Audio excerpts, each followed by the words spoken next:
Now, as you know, hay fever, I think now it is the grass pollen season before it's tree pollen. But hay fever is usually worse between late March and September, especially when it's warm and humid and windy like today in most parts of the UK. By the way, some places it's actually raining. But this year we've been hit with a so-called pollen bomb, and that's especially in particular in the south of England when we've had a mini heat wave, and then of course there's a lot of wind, and it's actually a nightmare for those suffering with hay fever. But sadly for some, this means runny noses, itchy eyes, dry throats, and is awful. I know, because I suffer from it every now and again. Now, there's currently no cure, and you can't really stop it. But there are things that can ease the symptoms when the pollen count is high. So let's have a chat to Dr. Laurence Gerlis. He's the CEO of Same Day Doctor. Laurence, hello, good afternoon. Good afternoon, Nana. Good afternoon. I'm sorry to hear you're suffering. Oh, yeah, I know. I think it's partly because I have quite large nostrils, and basically it just, everything goes in. There's no stopping it. I could probably put a net in front. I don't think it's that. I don't think it's that. Yeah, well, it lets more in anyway. But so really, what causes, what is it that makes the irritation happen with hay fever? Well, I'm lucky I've never suffered, but it's an allergy to the proteins in pollen. And we've had a particularly wet spring, which means all the grass and trees have bloomed. And now we're having a warm, dry spell suddenly, plus some wind, as you said. And that's really perfect conditions for a very high pollen count. So that's what we're experiencing at the moment. You talk about pollen bomb. Well, that happens when you get a lightning strike, when the pollen rises up and is split open by the lightning, and tiny fragments of pollen are released, which you can inhale right down into your lungs. And people can get quite seriously ill if you get a pollen bomb like that. But for most people, it's misery. And at this time of year, I often think about children doing exams and that sort of thing, because it's horrible for them. Two suggestions we can't offer at this time of year. One is closing the windows and staying indoors, because it's obviously a hot day. And the other is moving to a warm, dry country, because as we just heard, travelling is a nightmare. So it's a case of buying over-the-counter medications to treat this.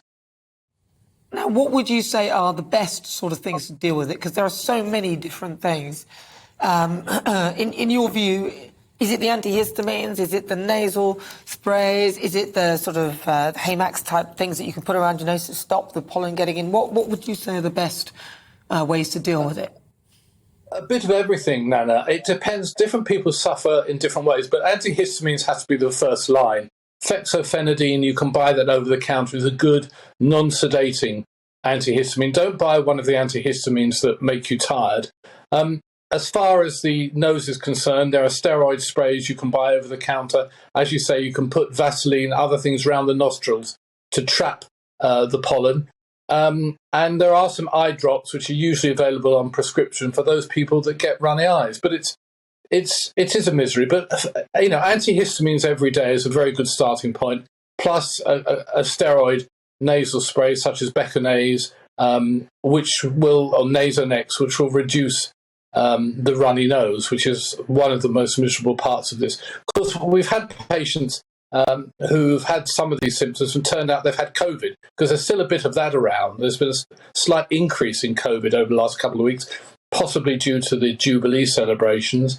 So it's probably worthwhile doing a COVID test if you've got those sorts of symptoms.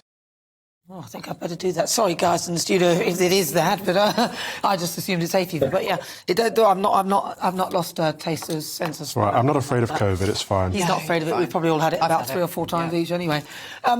Now, okay, so you mentioned that antihistamines, but there's loratadine, there's this one and this one and this one. Yeah.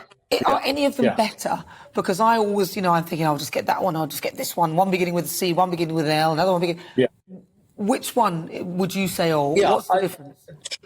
Try to speak to the pharmacist and ask which ones are non-sedating. And I don't want to sort of plug particular brands. I've mentioned Fexofenadine, which is one that we use. There's a higher dose on prescription, but there's a lower dose of 120 milligrams, which is non-sedating. It's a good antihistamine. And you can buy that at a pharmacy. There are others, such as Claritin, which are also very good. I would avoid the sedating ones, the old-fashioned ones, chlorpheniramine. the old-fashioned Piriton, which is very, very sedating, makes you very tired. So, try one of the newer ones, and your pharmacist will be able to advise you. And in terms of antihistamines, if people are, you can't take them every day, or can you? And how long, or should you not take them for a long? What is? They're safe. Yeah, during this season, people are taking them every day. If it's very bad, I say to people, take 2 a day to start with to get on top of it. But you can take them every day. Listen, it's going to be cooler and some rain for the weekend, and that's as long as there's no thunderstorms. The rain is a great friend to hay fever sufferers because it washes all the pollen out of the atmosphere. So hopefully today will be a bad day, but it'll be the last of the bad days for a little while anyway. A bad day, but a good day in many ways. Dr. Laurence Gerlis, thank you so much for joining me. He's from Same Day. Doctor, I'm going to ask my panel. Claire, do you suffer with hay fever at all? I do, and it's mainly tree pollen, so I'm starting to have less symptoms, fewer symptoms now. But antihistamines, I take 1 every day, and it seems to do the trick, apart from my eyes being glued closed in the morning, which is pretty hideous. But it feels so satisfying scratching them, though. No, it's awful. Oh, it feels so good. What about you, Calvin? I have it acutely. So yesterday and the day before, it was debilitating. I couldn't do anything. My eyes are constantly streaming, so is my nose. I'm sneezing, and I'm just getting irritated, and it's not nice. I take fexofenadine, the one that he mentioned. I've got a higher dose than he mentioned, but it doesn't do a lot. Today seems okay so far, though, thankfully. Well, you can probably trap the pollen in your hair, so you should wash it before you go to bed. Otherwise, I mean, I've got air purifiers and pollen bombs.